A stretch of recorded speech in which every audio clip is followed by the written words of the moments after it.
I remember the exact moment I realized my life had been stolen. It wasn't a grand announcement or a fiery argument that tipped me off. It was quiet, so quiet it made my chest ache with disbelief. My sister, Emily, was sitting across the mahogany table in our parents' dining room, smiling with that smug satisfaction she always wore when she thought she'd outsmarted someone. And I, 19 years old, just realized she'd cheated me out of everything our parents had left us. Everything. We had grown up in that small suburban house in Ohio, 2 kids in a modest but warm home. Mom and Dad had built a life that wasn't wealthy by any measure, but it was stable. They taught us about honesty, hard work, and loyalty, but for some reason, Emily decided none of that applied to her. She manipulated, lied, and twisted their trust into a weapon she could use against me.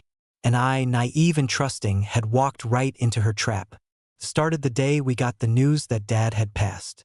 Cancer had taken him fast, like a thief in the night, leaving behind Mom, Emily, and me. I remember standing in the hospital room, holding Mom's trembling hand, watching as her eyes followed Emily around the room. Emily had always been charming, persuasive, and eerily confident. That confidence had a way of making people trust her, even Mom. I should have seen it, but grief clouds judgment. When Mom passed 6 months later, it wasn't just grief that weighed on me. It was the legal chaos of the inheritance. I had always assumed we'd split things evenly, like Mom and Dad had intended. A modest house, some savings, Dad's old collectibles. But Emily had convinced the attorney, our family friend, to change the allocation. She had this way of planting ideas, of insinuating doubts and fears, until you questioned your own judgment. And somehow, she convinced the attorney that I was financially irresponsible and needed guidance, effectively cutting me out of everything. I wasn't just broke. I was erased. My name didn't appear on any bank accounts, any deeds, any stocks. My sister had legally rewritten our family history, and I was left with nothing but a sense of betrayal so deep it burned like acid in my chest. I packed a bag that night, sleeping in my old car for the first week, staring at the ceiling of my tiny apartment and trying to figure out how my life had become a nightmare. I could have raged, cried endlessly, or begged Emily for what was mine, but none of that would fix anything. She had taken everything she could, and there was only one path left for me. I had to start over. Starting over wasn't easy. I took the first job I could find, dishwasher at a local diner, and I worked my way up from there. The first paycheck I earned went straight into rent and food, but after a year of scrimping, I managed to save a few $1,000s. That wasn't much, but it was mine. I learned to be ruthless with my budget, disciplined with my hours, and careful with every investment I made. Some nights, I would lie awake thinking about Emily, imagining the smug look on her face when she thought she had one. But those nights, I didn't let anger consume me. I let it fuel me. Every extra hour I worked, every stock I researched, every risky investment I calculated. I did it not for revenge, not yet, but to build a life that no one could take away from me again. I remember the first time I made a serious investment. I was 22, still living in that cramped studio apartment, and I had $5,000 saved from years of waitressing, dishwashing, and freelance writing. I researched endlessly, poring over financial reports, market trends, and historical data. Most people at my age would have blown it on a car, a vacation, or some fleeting luxury. But I didn't. I put every dollar into a mix of growth stocks and real estate ventures, and I spent months analyzing every move. The first year, nothing spectacular happened. My portfolio grew slowly, almost painfully so, but I didn't give up. I continued to work, continued to learn, and slowly, imperceptibly, my life began to change. By the time I hit 25, I had moved from my tiny apartment to a modest loft downtown, my investments steadily growing into 6 figures. I had friends who admired my discipline, mentors who guided me, and a confidence I had never known in my teenage years. But success, as I learned, is rarely linear. There were setbacks. The stock market crashed during one of my riskiest investments, wiping out nearly half my savings in a matter of days. I felt that familiar pang of panic, that flash of helplessness I had first felt at 19 when Emily had betrayed me. But this time, I didn't crumble. I recalculated, rebalanced, and doubled down where logic told me to. I understood now that fear is only as powerful as you allow it to be. And then came the turning point. I was 31, living in a penthouse apartment I had purchased outright, my investments quietly ballooning into the millions. I had diversified into startups, tech companies, and even a few international ventures. Life was stable, but I felt the itch, a quiet, insistent whisper that maybe, just maybe, it was time to return.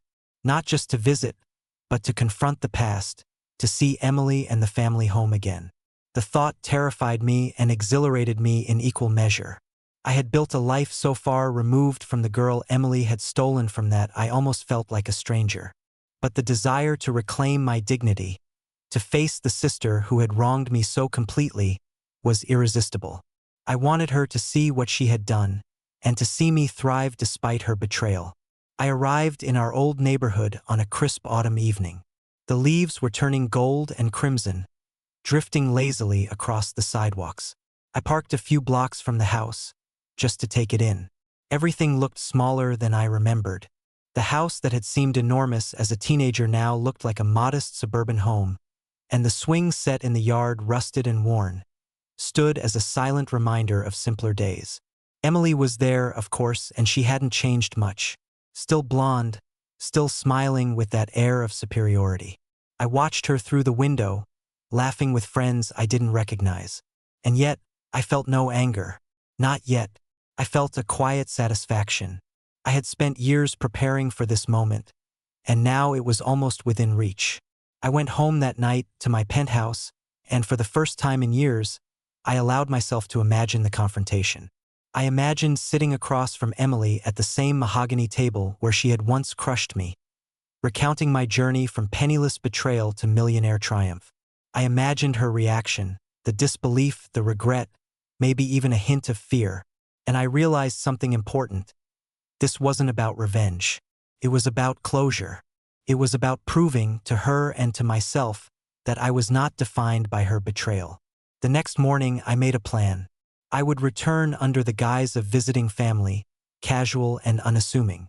I would be calm, composed, confident, but inside, I was preparing for the emotional storm I knew would come. I bought a new suit, one that fit perfectly, and practiced my smile in the mirror. It wasn't a fake smile. It was the smile of someone who had survived, someone who had endured, someone who had risen from nothing. When I arrived at the house, Emily greeted me with a hug that was slightly too tight, slightly too eager. She had expected me to be broken, to grovel, to beg for scraps. Instead, she found a man who radiated quiet power. "I didn't think you'd come back," she said, her voice laced with curiosity and something else. Fear, perhaps, though I couldn't be sure. "I promised myself I would," I replied, stepping inside as if I belonged there.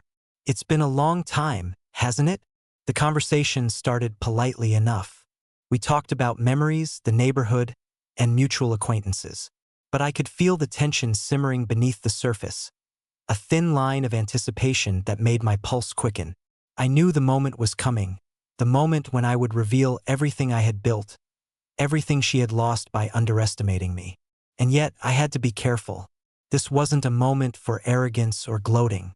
It was a moment for strategy, for timing, for precision. I had spent over a decade preparing for this, and I would not let it slip through my fingers now. Dinner was set for that evening. Mom's old china, which Emily had thankfully not sold, was laid out on the table. I could see her studying my face as I sat down, her eyes flicking between me and the silverware as if searching for clues about what I had become. I ordered lightly, casually, while inside, my mind was calculating, planning the exact sequence of words that would deliver my revelation with maximum impact. I could see her shoulders tense, the slight tightening around her jaw. She had no idea what was coming. As dessert was served, I leaned back slightly, a calm smile playing at the corners of my mouth.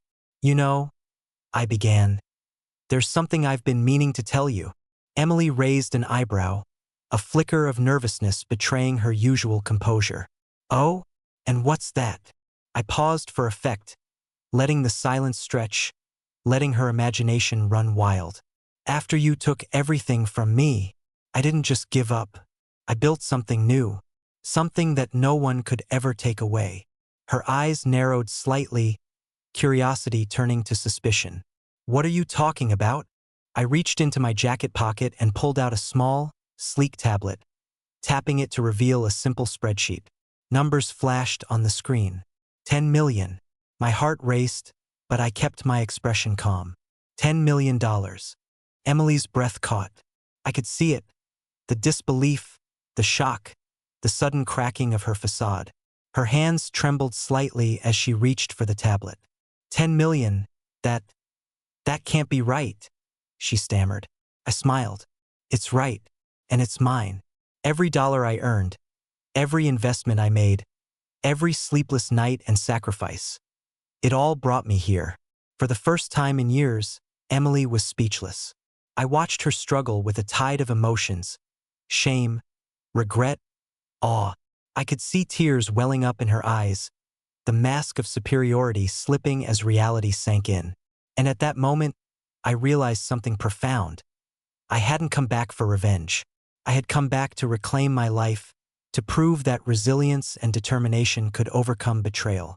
And in that moment, seeing my sister cry for the first time in years, I felt an unexpected sense of peace. This was only the beginning. If you're drawn into stories of triumph, betrayal, and unexpected twists, make sure to subscribe. There's more to come, and you won't want to miss the next chapters of this journey. The next morning, I woke up in a room that felt strangely familiar, yet not mine. The sun filtered through the lace curtains of the guest room, and I could hear the faint hum of Emily moving around in the kitchen. She didn't know I was awake, and I allowed myself a quiet moment to observe, to take in the subtleties of her life after all these years. Emily had transformed the house. The walls were freshly painted, the furniture modern but tasteful, and everything smelled faintly of lavender. She had done well for herself, I had to admit, though the success came with a hollow edge. Her eyes, even when smiling, held that subtle tension that comes from overcompensating, from always feeling the need to prove oneself. I knew that tension well. It had once been mine. Breakfast was awkwardly silent. She placed a plate of scrambled eggs in front of me, her hands trembling just slightly, though she tried to mask it with a forced smile. I ate slowly, savoring the tension in the room, letting it build naturally. I wanted her to feel the weight of my return. Not in anger, not in revenge, but in quiet, undeniable strength. So, $10 million, she said finally, breaking the silence, her voice almost a whisper. How did you do it? I met her gaze calmly, watching the storm of emotions behind her eyes. Awe, envy, guilt, and a little fear. Years of hard work, discipline, learning from every mistake, losing more times than I care to remember. I paused, letting the words sink in. I didn't let what happened between us define me. I defined myself. She looked down at her coffee, stirring it absently. I could see the conflict in her posture. Part of her wanted to scold me, to accuse me, to reassert control, but another part, the part that had always feared being exposed, froze. She realized she had underestimated me in a way she hadn't prepared for. I thought I had ruined you, she said finally, voice trembling. I thought you would never recover. I recovered, I said simply. I didn't just recover. I thrived. And now I'm here, not for revenge, but to show you that betrayal has consequences, not just for the victims, but for the perpetrators too. And to remind you that life has a way of balancing itself. Her eyes filled with tears, and for the first time she looked vulnerable. I wanted to reach out and comfort her, but something stopped me. This was a moment for honesty, for truth, not for coddling. I could feel the old Emily, the sister who had manipulated and cheated me, still lurking beneath the surface, and she needed to confront that part of herself. Do you hate me? She asked finally, voice breaking. I paused, considering the weight of that question. I won't lie. I was angry, hurt, devastated. But hate is a heavy chain. I've learned to let go of it. What I feel now is understanding. And hope. She shook her head, letting out a shaky laugh that was part disbelief, part sorrow. "I don't deserve your forgiveness." "Maybe not," I said. "But forgiveness isn't always about them. Sometimes it's about you. And I want to believe you can find your way back to being the sister I remember. Before all the greed, the lies, the games." We sat in silence for a long while after that. The tension slowly melted, replaced by a fragile sense of connection. I could see the walls around her heart beginning to crumble. And then, unexpectedly, she did something I didn't anticipate. She cried. Not quietly, not delicately. She cried with abandon, letting years of guilt, regret, and fear pour out. And I didn't interrupt. I didn't judge. I just listened, watching as the sister I had once idolized, once resented, and once feared finally revealed her humanity. When she finally calmed, she wiped her tears and looked at me, her eyes clearer, lighter. I don't know how to make this right," she whispered. "You already have," I said. "By being honest, by facing me, by admitting your mistakes. That's more than I expected." And yet, as the day unfolded, I realized that my return wasn't just about family, forgiveness, or emotional closure. It was also about power, power not wielded in cruelty, but in knowledge, presence, and confidence. I had come back not as the brother who had been cheated, but as a man who had built an empire quietly, patiently, and strategically. And Emily could see it now, and she would have to reckon with it. Later that evening, we sat down with a few old family friends who had known both of us growing up. Emily introduced me casually, her voice carrying a subtle pride I hadn't expected. As the evening progressed, stories were shared, laughter echoed through the living room, and for the first time, I felt like I belonged. Not because of the money I had made, but because of the resilience, courage, and patience that had carried me to this point. But not everything was as smooth as it seemed. Emily had started to make subtle comments about her life, about choices she had made, and I realized she was testing me. Testing my reactions, my morality, my patience. I understood the game. I had played it long enough myself.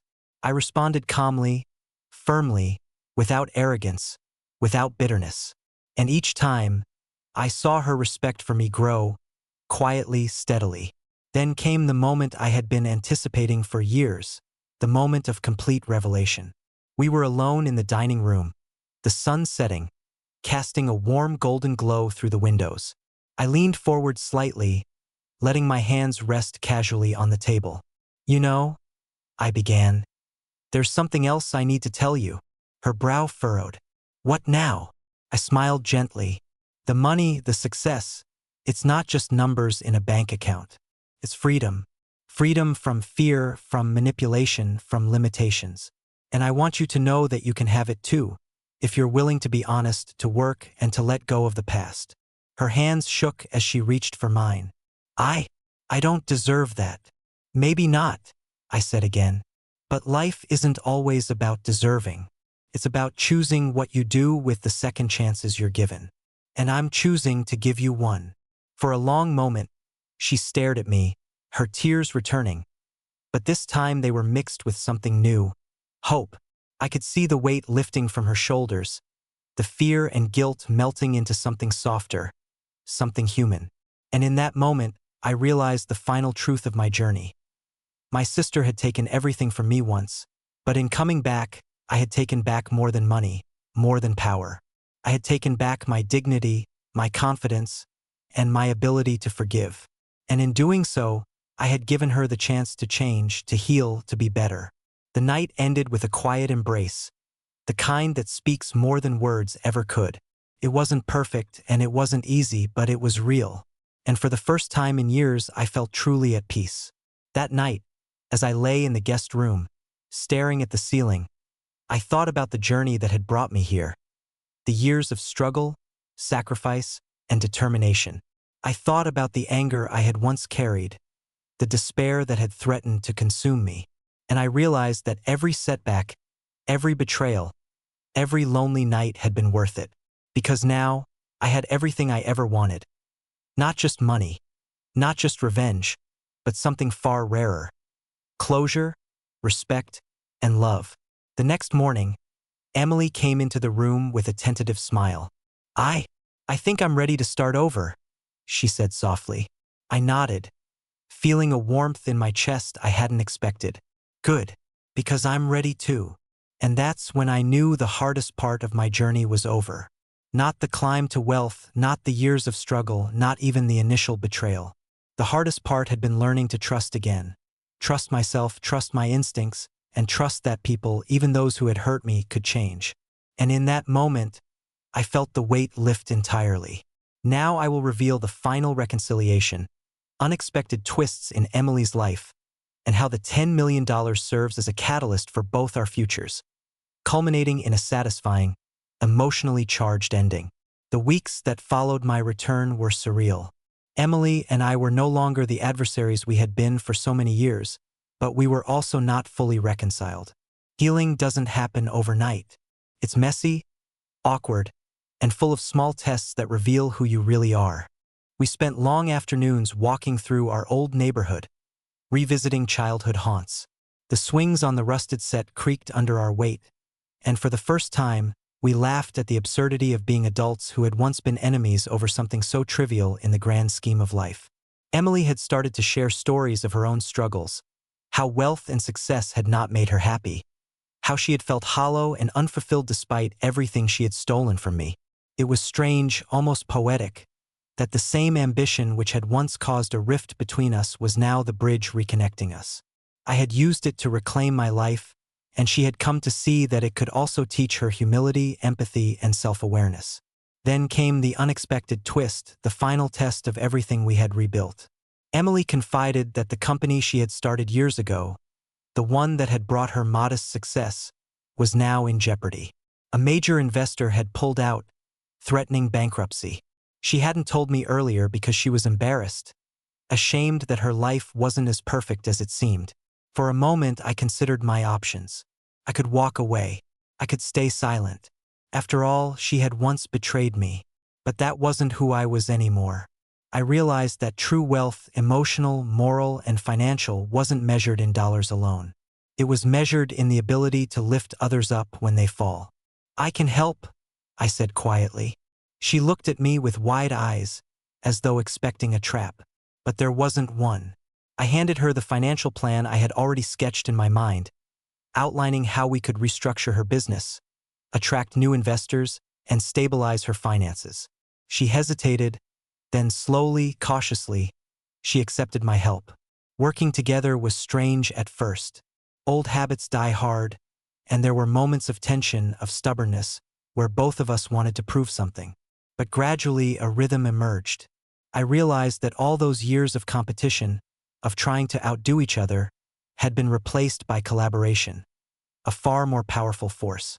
Over the next few months, Emily's business began to stabilize. The relief in her eyes was something I will never forget. It wasn't just about money.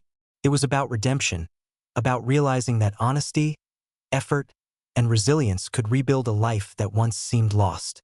And through it all, we grew closer than we had ever been. One evening, after a long day of meetings and planning, we sat on the porch, watching the sunset. The sky was a riot of colors, orange, pink, and violet, reflecting off the quiet streets of our old neighborhood. Emily reached over and took my hand, a simple gesture that spoke volumes. "Thank you," she whispered, "for everything, for coming back, for believing in me even when I didn't deserve it." I squeezed her hand gently. "You don't need to thank me. You did the hard part, facing yourself. I just helped along the way." That night, I realized that the $10 million I had brought back wasn't just a symbol of my triumph over betrayal. It was a tool to heal, to rebuild, to give second chances. Money alone never fixes anything, but combined with patience, understanding, and courage, it becomes a catalyst for transformation. Emily and I began to plan our futures together, not just as siblings, but as partners in a shared journey. We talked about investing together, about expanding her business, and about finally giving back to the community that had shaped us both.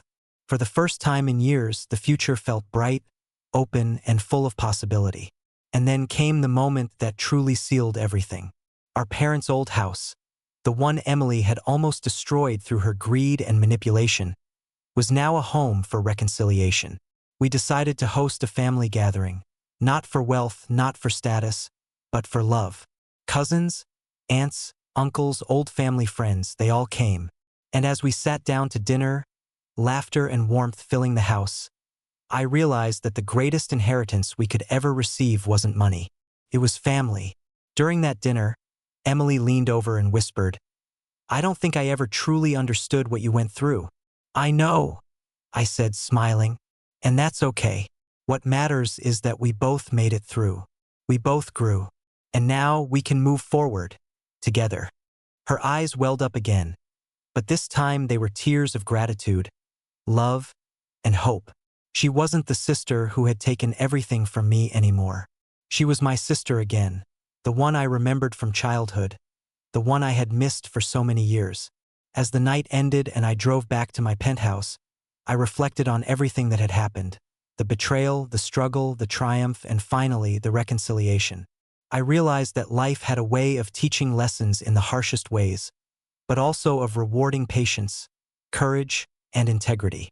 I had started this journey penniless, betrayed, and broken, but I returned with $10 million, yes, not just in the bank, but in experience, wisdom, and the restoration of family ties I thought were lost forever. And most importantly, I returned with the knowledge that forgiveness and love could heal even the deepest wounds. The next morning, I sent Emily a simple text, "Ready for the next chapter?" And she replied almost immediately, "Always." That text marked not just the end of a painful chapter, but the beginning of a life rebuilt, stronger, wiser, and richer than I could have ever imagined.